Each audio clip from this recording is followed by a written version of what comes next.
hearing some people say Douglas, you are right on. El Paso County's neighbor to the north, Douglas County, had the lowest child poverty rate in 2016 at 2.9%.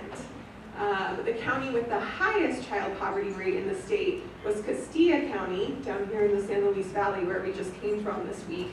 In Castilla County, 43% of children experienced poverty in 2016, almost half of children in that community. And so it's critically important not just to look at those statewide numbers, but to really drill down as much as possible so that we can see which communities might need a little bit more support in helping families reach economic security.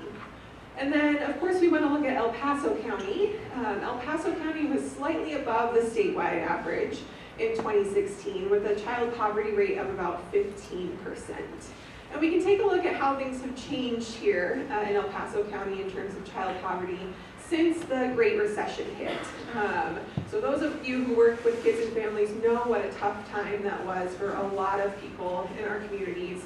The recession technically lasted from 2007 to 2009, but we know, we can see by the child poverty rates here, that it took a lot longer than just the end of the recession for families to start feeling the impacts of the economic recovery, because we still saw the child poverty rates both in El Paso County and in Colorado continuing to increase until 2012.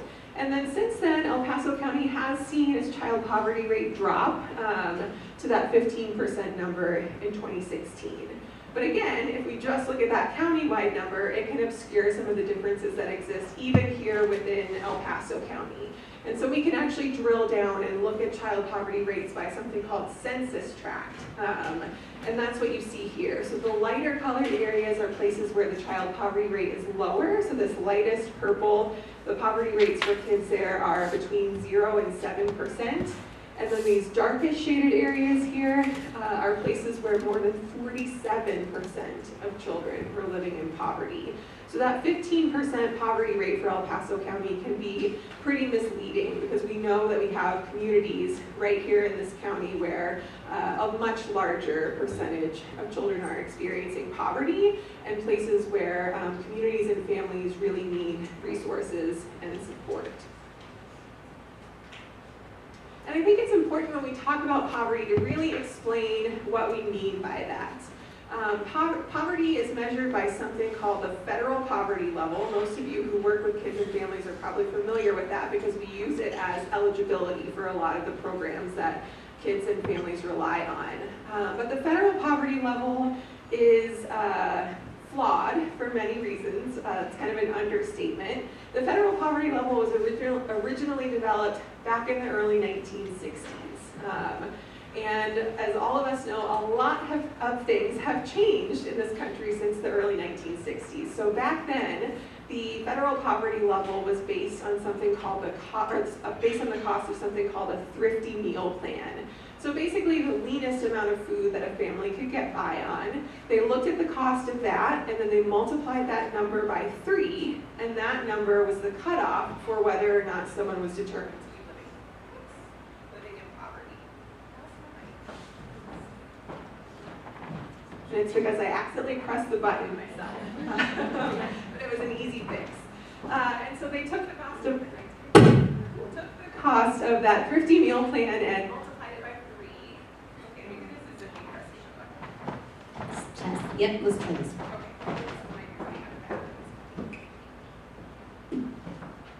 All right, there we go. Now we're working. And that was the level of the federal poverty level.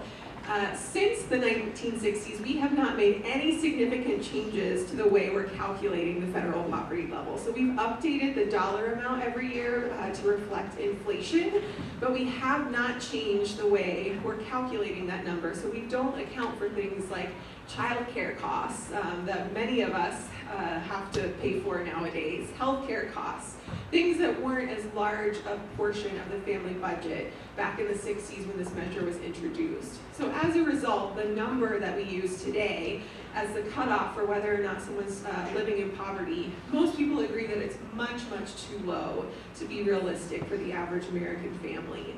So I'm just curious if anyone out there has any guesses about what the federal poverty level was for a family of 4 in 2016. hearing some whispers. You can yell. I won't throw anything at you if you're wrong. Anybody have one? All right, I'll just go ahead and give you the answer. The federal poverty level for a family of 4 in 2016 was only $24,600 a year. How many people would have guessed that it was higher than that? How many people think it should be higher than that? Yes, definitely. If you can imagine trying to pay rent, pay the mortgage, pay for childcare costs, healthcare costs, a bus pass, on this amount of money for a family of 4, that's going to be very, very difficult, if not completely impossible. And so when we talk about those 15% of kids in El Paso County who are living in poverty, that's definitely an underestimate of the number of kids and families that are struggling financially, because we could have families here making $24,602 a year, and even though that family is probably most definitely struggling to be able to pay for the necessities, they're not captured in that federal poverty number. So just a note to take that number with a grain of salt and know that the number of children who are in economically struggling families is going to be higher than that 15% that we see for El Paso County. So the next area we'll talk about is closely related, early childhood learning and development. And although babies and businesses don't seem like they really would have a lot in common, we know that, as was mentioned this morning, early childhood and childcare are really essential to the economy. We hear from people all over the state about the struggles that employers have because they have open jobs, but they don't always have childcare resources available in the community for people to be able to take those jobs and work to support their families. So sometimes I think people who don't work in childcare see it as like other people's issues. Like, I don't have kids, or my kids are grown, I don't need to think about this. No, we all need to think about a strong early childhood system because it affects every single aspect of our communities. And so I thank the panel for really driving that point home this morning so that I don't have to do that again today. But we'll start with an issue that was touched on many times, and that is childcare capacity. As Riley mentioned, this is limited childcare capacity is not an issue that is limited to El Paso County. We were just down in Alamosa yesterday. We heard the exact same thing. We were in Aspen and Leadville a couple of weeks ago. We heard this come up there. Colorado really does have a childcare capacity problem. And so we wanted to put some numbers to this in this year's Kids Count. So we looked at children under 6 in Colorado. So kind of a rough estimate of children who probably are not yet in the K-12 education system and potentially would need some childcare during the day. And if we look at all kids under 6 in Colorado, we see there are about 400,000. If we then look at the number of kids under 6 who have all available parents in the workforce, so that's if the child is living in a 2-parent family, both parents are working. If the child is living in a single-parent family, that parent is working. That number of kids with working parents is 244,000, so about 2/3 of all kids under 6. Then, however, if we look at the capacity of Colorado's licensed childcare centers, family childcare homes, and preschools, we see that there are only 151,000 slots.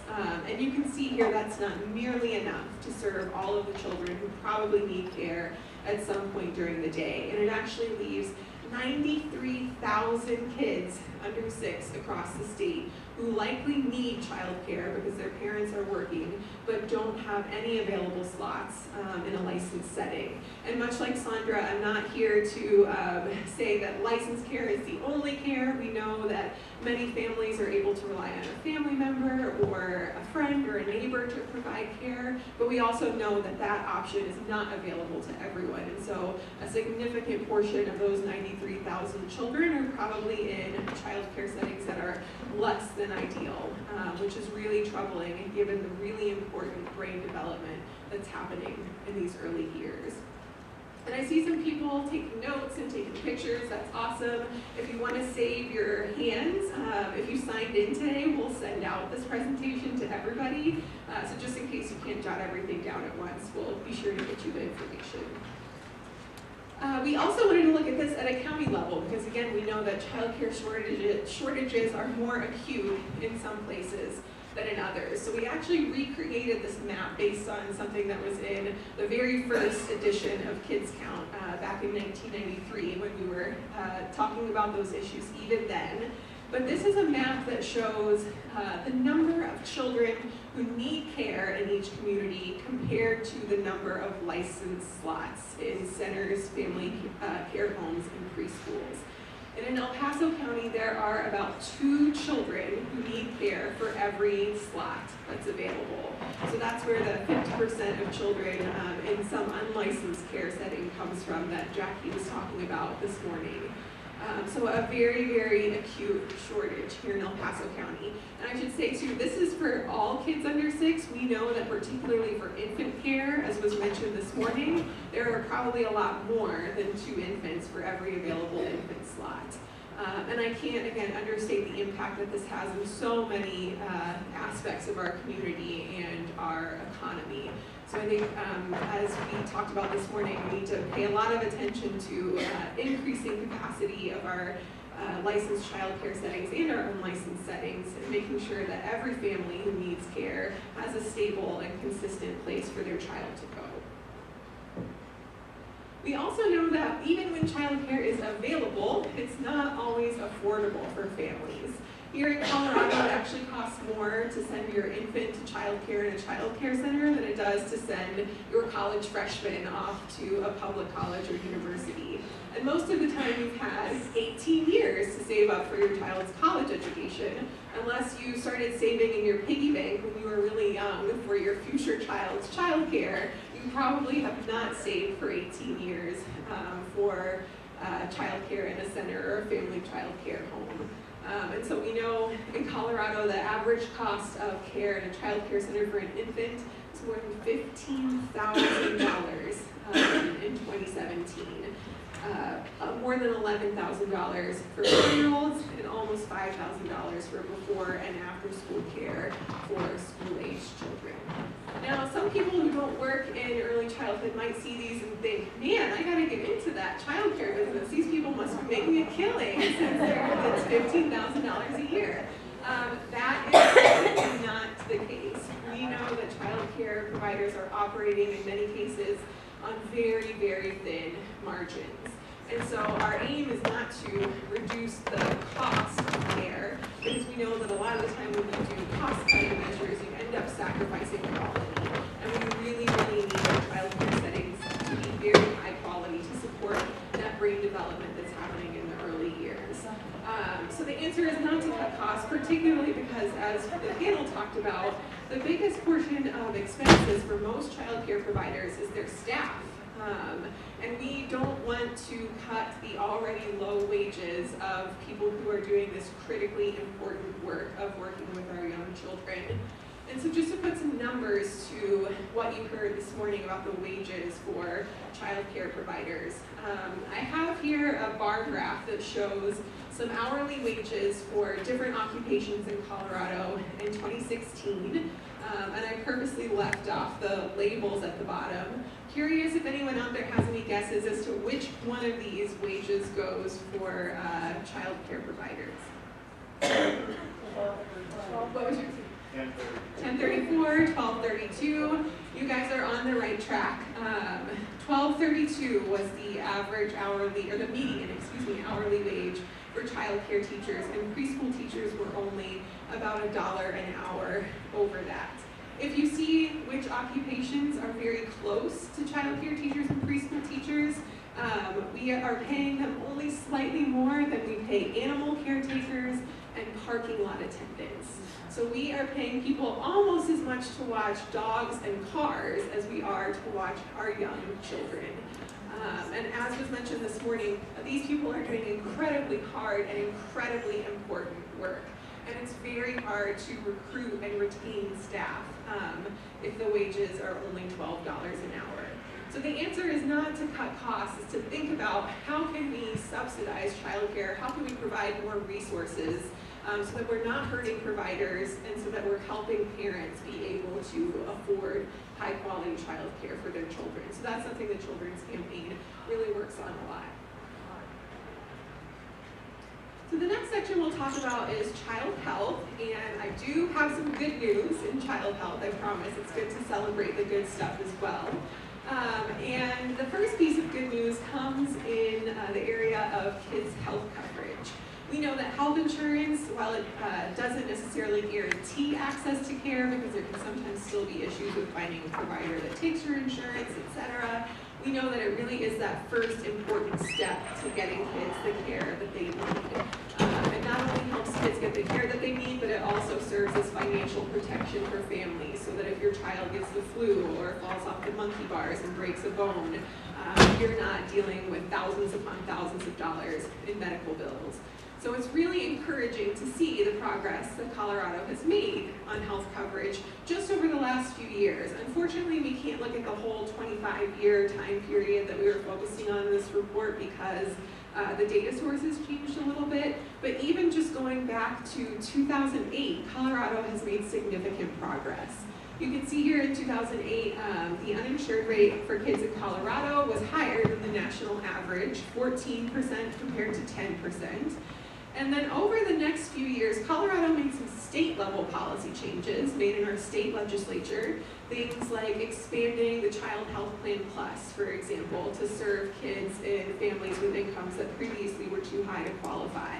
That change, along with a few others that my colleague Erin, who leads our health work, would be happy to chat with you about, led to us kind of chipping away at our uninsured rate between 2008 and 2013. And then in 2013, a couple important provisions of the Affordable Care Act took effect here in Colorado. For one, our state legislature voted to expand Medicaid for adults. And even though it wasn't expanded for children, it helped get more children covered, because we know that research shows when parents have health coverage, they're more likely to get their children insured as well. And so when parents learned that they were now eligible for Medicaid, they also learned that their children had been eligible all along as well. And so we saw more children taking advantage of that coverage that they qualified for. We also had the healthcare exchange start operating here in Colorado, and families were able to receive some tax credits to help them be able to afford coverage. And those changes with the Affordable Care Act resulted in our uninsured rate here in Colorado falling by half between 2013 and 2016. And it is now at the record low level of 4%. Now, just to put that in perspective in terms of a real number of kids, that's about 120,000 fewer uninsured kids in 2016 compared to 2008. So what a testament to the impact that policy change can really have on the lives of our kids and families. And that policy change would not have happened without really dedicated advocates like yourselves speaking up in favor of it. So I just always, as a public policy organization, I feel like I always have to point out when we can see policy really making a big difference here. We do know, however, that despite these improvements, some kids in Colorado still face more barriers to coverage than others. So we still see racial and ethnic disparities in uninsured rates across our state. You can see here that the uninsured rate in 2016 varied from about 2% among African American children, all the way up to 7% for Latino children and children of some other race.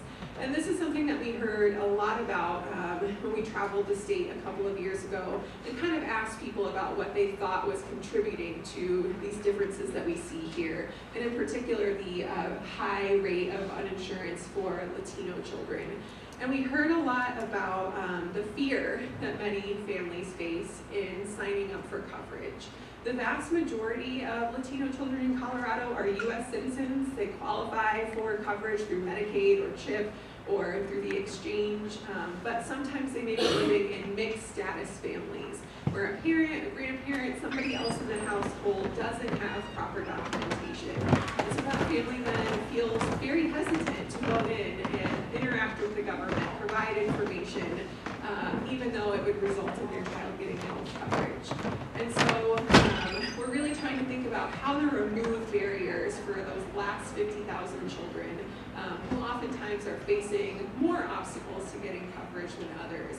And this is something we're particularly concerned about as the environment among immigrant communities is very fearful right now. We're worried that we might actually see the uninsured rate for these groups go up as people are kind of going into hiding in many places and really worried about deportation and other things happening. So we can't declare victory on health coverage quite yet. We have to work just as hard to cover that last 4% of children as we did to cover the previous 96%. What does uninsurance look like here in El Paso County?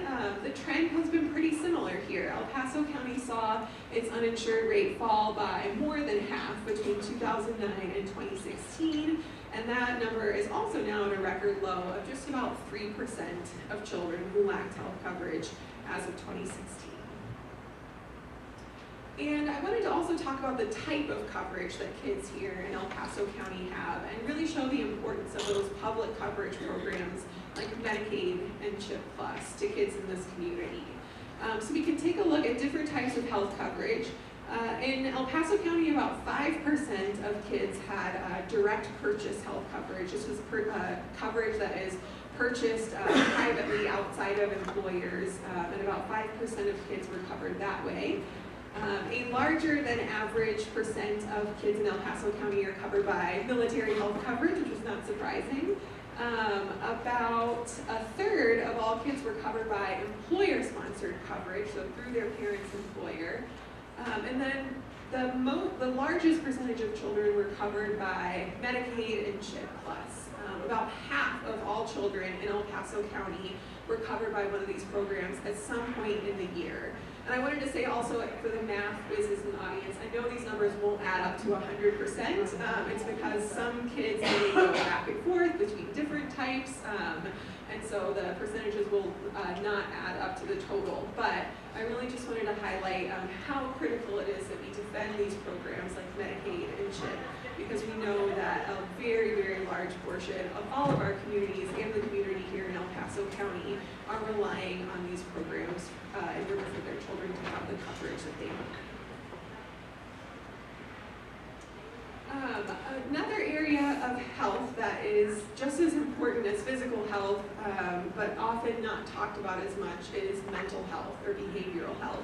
And I was really excited to hear that issue come up so much on the panel today, because I think it's critical that we talk about this as much as possible. And so I wanted to highlight one of the more surprising and upsetting statistics that came out of our 2018 Kids Count report. We wanted to look at teen suicide rates in Colorado over the last 25 years and see how they changed. And when we did that, the news was not great. In 2015, we saw Colorado's teen suicide rate hit a record high of 20 suicides per 100,000 teens, ages 15 to 19. When that number came into us from our State Department of Public Health, I actually wrote back and asked if it was a mistake, because it was so significantly higher than what we had seen in recent years. But it wasn't a mistake. It was that high. Then we thought, okay, maybe this is just one particularly bad year. Maybe it will go back down to levels that we've previously seen when we get the 2016 numbers. And although the teen suicide rate did decline in 2016, it wasn't by much. It remained very, very high. And this is discouraging, especially given that Colorado already has a teen suicide rate, or already had, in this time period, a rate that was much higher than the national average. I think I saw a hand up over here. What happened in the early 2000s around the 70s that is so much lower? What occurred? So if anyone couldn't hear the question was, what happened in kind of the early 2000s when the number dropped to 7? What happened there to make that so different from what we're seeing now? And I wish I had a good answer to that. I think that's what we're all struggling with, is to figure out what the drivers are, because it's a really complex issue, and there's not something like one silver bullet that we can point to. And I think we're all still trying to catch up with these high numbers and try to understand what's driving that. So I wish I had a better answer for you, and maybe some people in the audience do, those of you who work with kids in this age group. But yes, nothing except that it's a super complex issue, and are still kind of diving into what the causes might be. And I wanted to say too, even though this graph here focuses on people who are teenagers, We know that we can't wait until kids are teens to start focusing on their mental health. A lot of mental health issues really have their roots in those early years. So as the panel mentioned this morning, we need to be paying attention to things like social emotional health, behavioral health, in addition to other aspects of child well-being. We also have data for El Paso County, and El Paso County also saw its teen suicide rate hit a record high level in 2016. It has gone from 13%, whoops, the axis is cut off down here, but this is 1991, up to, or not 13%, I apologize, 13 per 100,000 to 29 in 2016. And it has risen substantially over the last few years. And when we look at El Paso County compared to other large counties in the state, we see that El Paso and Mesa County had the highest teen suicide rates in the state among counties that had their teen suicide rates reported. Mesa County kind of appeared to just kind of have a very especially bad year in 2016. Their teen suicide rate has historically not been among the highest in the state, but El Paso County for the last several years has been either at the top or very close to the top. So clearly a very, very pressing issue for young people in this community. And then I wanted to highlight some other data on mental health as well. I think a lot of the time when we give these presentations, the first question I get at the end is, why didn't you say more about mental health? And it's really because we don't have a lot of great data sources on mental health. It's a hard topic to tackle from a data perspective. We do, however, have a good resource called the Healthy Kids Colorado survey. How many people are familiar with that survey? It's relatively new in like the last 10 years for Colorado, and it's a really wonderful resource for topics like mental health and substance abuse and other things that we really don't have other great sources of data for. And so we can take a look at some of the Healthy Kids Colorado survey data for El Paso County and look at how the mental health of high school students here compares to the mental health of students across the state. So we looked at a few different indicators here. We looked at the percent of high school students who report sadness or hopelessness every day for at least 2 weeks that impacts their usual activities. Though that's kind of a hallmark symptom of clinical depression. And so it's kind of disheartening to see that about a third of high school students, 1 in 3 across the state, and slightly more than that here in El Paso County, reported experiencing that symptom. More than 1 in 5 El Paso County high school students reported seriously considering suicide in the past year. And then 9%, or almost 1 in 10, reported actually attempting suicide in the past year. So again, I just really cannot stress enough the importance of focusing on that mental and behavioral health piece throughout a child's life, and also with parents, as was mentioned this morning, because it really is a growing problem here in Colorado. And it's something that the Children's Campaign, having heard so much about it and seeing the data, is really dedicating some additional resources to in the next few years. So the last section I'll talk about today is K through 12 education, and I was thrilled to hear education funding come up in this morning's presentation because that is absolutely a critical issue. It's something we see in the data, it's something we hear consistently from people across the state when we do conversations like these. And so we wanted to take a long-term look at education funding in Colorado and how we compare to the national average. Christine this morning mentioned how far below most other states Colorado is, and we'll kind of put some numbers to that here. So back in 1995, we couldn't go back the full 25 years, but back in 1995, Colorado spent about $400 less per student than the national average. Not great, but it won't look so terrible when you see what the number was for 2015, which I realize was a few years ago, but it's the most recent information that we have. By the time 2015 rolled around, Colorado was spending almost $2,800 less per student than the national average. And again, that's not the top spending states in the country. That's just average. And $2,800 may not sound like a lot of money, but when we multiply that $2,800 by 25 kids in a classroom, that's about $70,000 less per classroom that we're spending. And then multiply that number by all 900,000 students in our public education system, that's about $2 billion less than what the national average is. And we hear about the impacts of this funding shortage everywhere we go. We hear about people not being able to pay their teachers enough, teachers quitting to go work at Walmart because they can make more money, outdated school buildings, outdated curriculum, a lot of negative impacts that are going to affect our children and the education that they're able to get.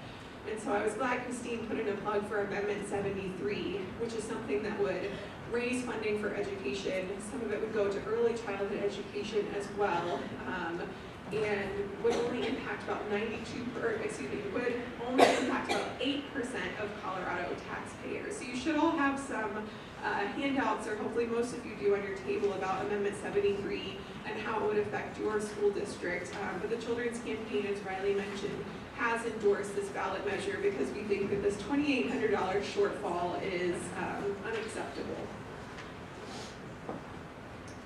We also look at student achievement, and we can't go back 25 years here because the state has changed its assessment a couple of times since then, but we can get a snapshot. When we do that, we see some results that are kind of discouraging. Across Colorado, fewer than half of all students were meeting expectations in English language arts in 2018. Only about a third were meeting or exceeding expectations in math. El Paso County is doing slightly better on both of these measures, but still, I don't think these numbers are at the level that we all would hope for our children's education. And then I know, as was mentioned this morning, there are many school districts in El Paso County, and so when we look at that 47% of students who are meeting expectations in English language arts, that can mask the big differences that exist across El Paso County school districts. So the proficiency levels range from 26% all the way up to 69% for English language arts. And then in math, they ranged from 8% to 67%. And I wanted to point out that there's a pattern here when you look at the economic opportunity among students who attend these schools. We tend to see schools with more low-income students down in this range, and schools or districts with higher income populations here. And that's not to say that children in poverty don't have the same educational potential as their higher income peers. It really goes back to what we heard this morning about how we haven't always done the best job of as a society of investing in programs and resources that help kids in poverty overcome the barriers that they're facing. And then the last section I'll talk about is graduation rates from high school. This is a graph that shows the percent of students who graduated on time in Colorado and El Paso County. The state's graduation rate has risen pretty consistently since 2010. El Paso County's was rising. Looks like it kind of peaked in 2013 and then declined. But I wanted to bring up an important kind of piece of context for this number here. This decline that we see is largely due to online schools that are authorized by school districts in El Paso County. So there's something called multi-district online schools in Colorado, where an online school can be authorized by one district, but it can enroll students from across the state. And online schools, on average, have a much lower graduation rate than regular brick and mortar schools. And so as we've seen more of those online schools authorized here in El Paso County, we've seen the graduation rate go down. Because if we break things down by school type, we see that actually among brick and mortar schools in El Paso County, the graduation rate was about 83% in 2017. If we look at the multi-district online schools in El Paso County, it was only 43%. So those are kind of bringing down that graduation rate number. And I'll just kind of wrap up the data portion by saying and putting some numbers to the fact that a high school diploma really is critical, especially in today's economy. It's kind of the first step toward making sure that children can go on and be economically secure in the future. And we can look at the numbers behind that. Here in El Paso County, we see that a person who did not finish high school made about $23,000 a year as of 2016. Note that that's below that poverty level that we talked about at the beginning. If the person graduated from high school, they usually usually make about 30% more, so $29,000 a year. 30% more over a lifetime is a lot more money and a lot more opportunity. And then those with sub-college or an associate's degree made about $32,000 a year. And then for those with a bachelor's degree or higher, the median income was about $46,000 a year. And so all of these issues are really interconnected. We know that in order for people to grow up and make an income that's going to be sufficient to support their families, we have to make sure that they're graduating from high school, and that can't start in the later years, it has to start early. And so I just really want to encourage everyone to think about all of these issues and how they relate to each other, and maybe what the places where you can plug in and really make a difference on the issues that we've talked about today. So I know I threw a ton of data at you in a kind of a sprint speed there. That's a lot to process. But I just wanted to talk about the takeaway after we spent a lot of time this year digging into 25 years of data on Colorado kids. I think some people might look at 25 years of data and feel really bummed out and depressed. But I really left this year's Kids Count feeling really hopeful, because I think a lot of the things that we saw in this year's report, a lot of the success stories, some of the ones we talked about like health coverage, others that we didn't mention like our falling teen birth rate, a rising rate of full-day kindergarten participation. When we just look at those things year by year, it can be really hard to see the progress that we've all made. But when we took this long-term look, we really saw the power of policy change and of child advocates. Because for all of those improvements, we can point to specific changes and specific advocacy efforts that helped make them a possibility. And so I just wanted to hopefully leave you all feeling hopeful about what we might be able to accomplish together in the next 25 years. I know I felt incredibly inspired after hearing the panel this morning and hearing the just immense commitment that this community has to its children. So I look forward to hopefully coming back in future years and having even more good news to share with you all, and just really appreciate you taking the time to get up really early and come to this event this morning. So. Whoops, and I left just with a couple of things that you can do to speak up for kids in El Paso County. You can research the positions of your candidates.